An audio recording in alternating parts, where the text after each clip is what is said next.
സാറേ, നമ്മുടെ നാട്ടിൽ നിന്നൊക്കെ ജോലി തേടി ഗൾഫ് രാജ്യങ്ങളിലേക്ക് നിരവധി ആളുകൾ പോകും. അപ്പോൾ നമ്മൾ പറയുമായിരുന്നു അവിടുത്തെ ഒരു ഗൾഫ് അറബി സ്പോൺസർ ചെയ്തിട്ടാണെന്ന്. അപ്പോൾ ആ സ്പോൺസർ ചെയ്യുന്ന ആളുടെ നിയന്ത്രണത്തിലായിരിക്കും ഈ പോകുന്ന വ്യക്തി. സിനിമയിലൊക്കെ നമ്മൾ കണ്ടതാണ്. ആ സമ്പ്രദായം നിർത്താൻ പോകുന്നു കേൾക്കുന്നുണ്ടല്ലോ. സൗദിയിൽ കഫാല എന്ന് പറഞ്ഞ സമ്പ്രദായം നിർത്തി എന്നുള്ളതാണ്. എന്ന് പറഞ്ഞാൽ ഈ ആടുജീവിതം എന്ന് പറഞ്ഞൊരു സിനിമയൊക്കെ വന്നിരുന്നില്ലേ, അതായത് ഒരു സ്പോൺസർ ഉണ്ടാവുക, ബോസ്, അയാള് ശരിക്കും ഈ ആടുജീവിതം കാണിച്ചിരിക്കുന്ന ആ ആടിനെ പോലെ തന്നെ ഇയാളും അല്ലേ വേറൊരു ആടായിട്ട് മാറുകയാണ് എന്ന് പറഞ്ഞ രീതിയിൽ ഒരു സ്ലേവറി ഉണ്ടായിരുന്നില്ലേ, അടിമത്തം എന്ന് പറയുന്നത്. അയാൾ പറയുന്നത് പോലെ ചെയ്യുക. അയാള് ആദ്യമേ പാസ്പോർട്ടൊക്കെ പിടിച്ചു വെക്കുമല്ലോ, എല്ലാം മേടിച്ചു വെക്കും. അത് കഴിഞ്ഞിട്ട് അയാള് പറയും അയാളുടെ അനുവാദം, രേഖാമൂലമുള്ള അനുവാദം ഉണ്ടെങ്കിലേ ഇയാളുടെ അടുത്ത് നിന്ന് വേറൊരു സ്ഥലത്തേക്കോ കമ്പനിയിലേക്കോ വേറൊരു വ്യക്തിയിലേക്കോ പോകാൻ പറ്റുള്ളൂ, അതായത് മറ്റൊരു ജോലി തേടി പോകാൻ പറ്റുള്ളൂ. അങ്ങനെയൊക്കെ വ്യവസ്ഥകളൊക്കെ ഉണ്ടായിരുന്നു. ഇത് മുഴുവൻ മൊത്തത്തിൽ അലകും പിടിയും മാറുന്ന നിയമം അവിടെ വന്നു. ഇനി സർക്കാർ ഏജൻസിയാണ് ഈ വക കാര്യങ്ങളൊക്കെ ചെയ്യുക എന്നുള്ള അവസ്ഥ വന്നു. അപ്പോൾ ആടുജീവിതം സൗദിയിൽ അവസാനിക്കുന്നു എന്നുള്ളതാണ് പച്ച മലയാളത്തിൽ നമുക്ക് പറയാവുന്നത്. ഈ പരിപാടി ഈ തൊഴിലാളികൾക്ക് ഒരുപാട് ഭീതി ഉണ്ടാക്കുന്നു. ഈ ജോലിക്ക് പോകുന്നവർക്ക് ഈ ആളെ പേടിച്ചാണല്ലോ ജീവിക്കേണ്ടിയിരുന്നത്. അപ്പോൾ ഈ കഴിഞ്ഞ ജൂണിൽ ഇത് മാറ്റുമെന്ന് പ്രഖ്യാപിച്ചിരുന്നു. അതിപ്പോൾ നിലവിൽ വന്നിരിക്കുകയാണ്. അപ്പോൾ കുടിയേറ്റക്കാർക്ക് ഉള്ള ക്ഷേമ പദ്ധതികൾ പ്രഖ്യാപിക്കുന്നതിൻ്റെ ഭാഗമായിട്ടാണ് ഇത് ചെയ്തിരിക്കുന്നത്. അപ്പോൾ ഇറാഖ് ഒഴികെയുള്ള ഈ അറബ് രാജ്യങ്ങളിലൊക്കെ ഈ കഫാല സ്പോൺസർ സമ്പ്രദായം നിലവിൽ ഉണ്ട്, അല്ലെങ്കിൽ ഉണ്ടായിരുന്നു എന്ന് പറയാം. ഇപ്പോൾ സൗദിയിൽ മാറുകയാണല്ലോ എന്ന് പറഞ്ഞാൽ ഒരു ഉടമ അടിമ സമ്പ്രദായം ഉണ്ടായിരുന്നു. 1950കളിലാണ് ഈ കഫാലയൊക്കെ ഇങ്ങനെ നിലവിൽ വന്നത്. പല ഗുണങ്ങൾ ഉണ്ടായിരുന്നു. ഉടമയ്ക്ക് ചീപ്പായിരിക്കും അല്ലേ, വേതന അധികം കൊടുക്കേണ്ടതില്ല, പിന്നെ ധാരാളം തൊഴിലാളികളെ ഉപയോഗിക്കാനായിട്ട് പറ്റും. ഇന്നിപ്പോൾ അവിടെ ഈ ബ്ലൂ കോളർ ജോലികൾ, പിന്നെ ഈ ചെറിയ വേതനത്തിന് പോകുന്ന കുടിയേറ്റ തൊഴിലാളികൾ, വീട്ടുജോലിക്കാര് അല്ലേ, ആയമാര്, വീട്ടുജോലിക്കാര്, പിന്നെ കൺസ്ട്രക്ഷൻ സൈറ്റുകൾ, നിർമ്മാണ രംഗം, ഹോട്ടലുകൾ, പിന്നെ ക്ലീനിങ് ജോലികൾ, ഇങ്ങനത്തെ സംഗതികളിലൊക്കെയാണ് കൂടുതലും ഈ കഫാല നിലനിന്നിരുന്നത് എന്ന് നമുക്ക് പറയാം. മാനുവൽ ലേബർ അല്ലേ, കൈത്തൊഴിൽ, ആ മേഖലകളിലൊക്കെയാണ് കൂടുതലും നിലനിന്നിരുന്നത് ഈ കഫാല സ്പോൺസർഷിപ്പ് എന്ന് പറയുന്നത്. കമ്പനികളല്ലാതെ നേരിട്ട് ജോലി കൊടുത്തോളുമല്ലോ ആളുകൾക്ക്. വലിയ കമ്പനികൾ ഇപ്പോൾ ആരാംകോ ഒരാളെ ജോലിക്ക് എടുക്കുകയാണെങ്കിൽ അത് വേറെ, അത് സമ്പ്രദായം വേറെ. അപ്പോൾ Bahrain, Kuwait, Oman, Qatar, Saudi, UAE, പിന്നെ ജോർഡാൻ, ലെബനൻ, ഇവിടെയൊക്കെ ഈ വിദേശ തൊഴിലാളികളെ ഈ സമ്പ്രദായത്തിലാണ് വെച്ചുകൊണ്ടിരുന്നത്. അപ്പോൾ സർക്കാർ വ്യക്തികൾക്കും കമ്പനികൾക്കും സ്പോൺസർഷിപ്പ് പെർമിറ്റുകൾ കൊടുക്കുകയാണ് ചെയ്തുകൊണ്ടിരുന്നത് സർക്കാർ. ബഹ്റൈനിൽ പക്ഷെ സർക്കാർ ഏജൻസി തന്നെയാണ് കൊടുത്തുകൊണ്ടിരുന്നത് ഈ സ്പോൺസർഷിപ്പ് പെർമിറ്റ്. ഗവൺമെൻറ്റിൻ്റെ തന്നെ ചുമതലയിലാണ് നടന്നുകൊണ്ടിരുന്നത്, വ്യക്തികളോ കമ്പനികളോ അല്ല. ബഹ്റൈനിൽ സർക്കാർ ഏജൻസി തന്നെ. സ്പോൺസറാണ് ഈ തൊഴിലാളിക്ക് അല്ലേ യാത്രാ ചെലവ് കൊടുക്കുന്നത്, പിന്നെ ഈ ഡോർമിറ്ററീസ് ഇല്ലേ താമസിക്കാൻ അത് കൊടുക്കുന്നത്, അക്കോമഡേഷൻ കൊടുക്കുന്നതും സ്പോൺസറുടെ ചുമതലയായിരുന്നു.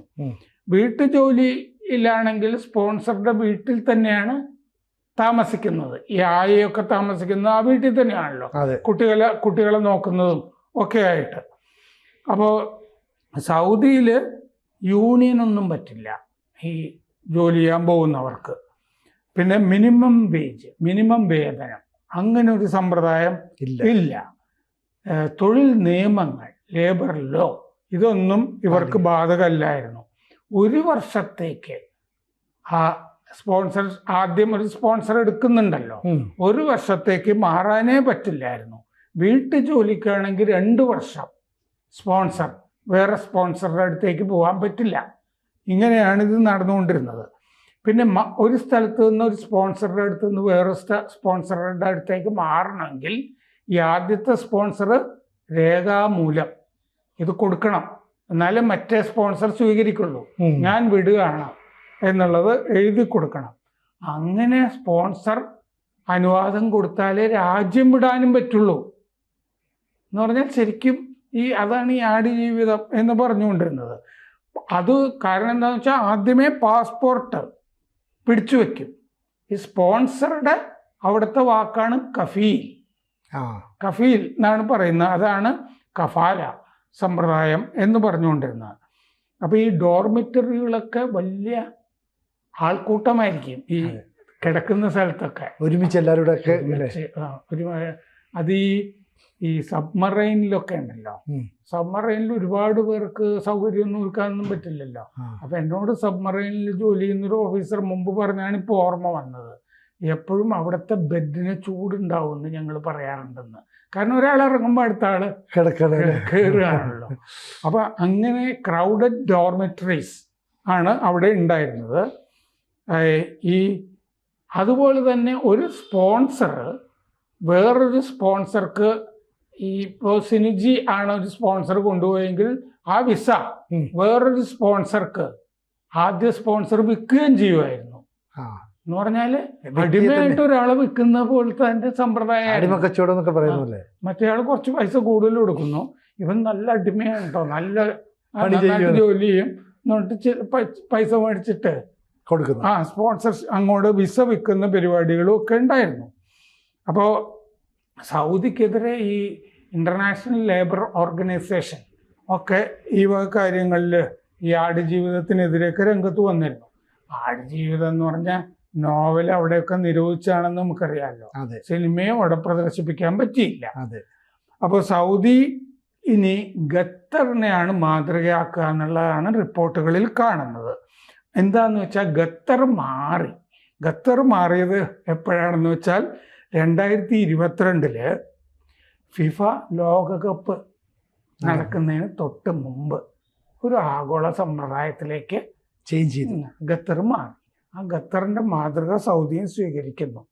അപ്പോൾ കഫാലയ്ക്ക് പകരം ഇനി എഴുതിയ കരാറുകൾ, കോൺട്രാക്ട്സ്, അങ്ങനെ കടലാസുകൾ നിലവിൽ വരികയാണ്. സർക്കാരിൻ്റെ നിയന്ത്രണത്തിലാണ്. അതെ, പാസ്പോർട്ട് പിടിച്ചു വെക്കുന്ന പരിപാടിയില്ല. ഒരു കൊല്ലം എപ്പോൾ വേണമെങ്കിലും മാറാം. ഇങ്ങനെ ഒരു സ്ലേവറി അവസ്ഥയിൽ നിന്നും മാറുന്നു. അപ്പോൾ കഫാല എന്ന് പറഞ്ഞ സമ്പ്രദായം നിൽക്കുന്നു, കരാറുകൾ വരുന്നു. ആ ഒരു വ്യക്തി ഒരാളെ ജോലിക്ക് എടുക്കുകയാണെങ്കിൽ കരാർ ഒപ്പിടണം. അങ്ങനെ ആ സിസ്റ്റത്തിലേക്ക് വരുന്നു. അപ്പോൾ ജോലി മാറാൻ ഇനി ഈ കഫീലിൻ്റെ അനുമതി വേണ്ട, രാജ്യം വിടാൻ അനുവാദം വേണ്ട, എക്സിറ്റ് വിസ എന്ന് പറഞ്ഞ സംഭവം വേണ്ട, ലേബർ കോടതി, തൊഴിൽ കോടതികളിൽ പോകാം. ഇനി വ്യക്തികൾക്ക് പരാതിപ്പെടാം. ഒരു സ്പോൺസർക്കെതിരെ തൊഴിൽ കോടതിയിൽ പോയി പരാതിപ്പെടാം, ഇയാൾ മര്യാദക്കല്ല പെരുമാറുന്നത് എന്നൊക്കെ പറയാം. അപ്പോൾ ഈ 2030 2030 വിഷൻ എന്ന് പറഞ്ഞിട്ട് സൗദിയിൽ ഒരു വിഷൻ 2030 നടപ്പാക്കുന്നുണ്ട് സൽമാൻ അവിടെ. അപ്പോൾ അതിൻ്റെ ഭാഗമായിട്ടാണ് ഈ മാറ്റം എന്നാണ് പറയുന്നത്.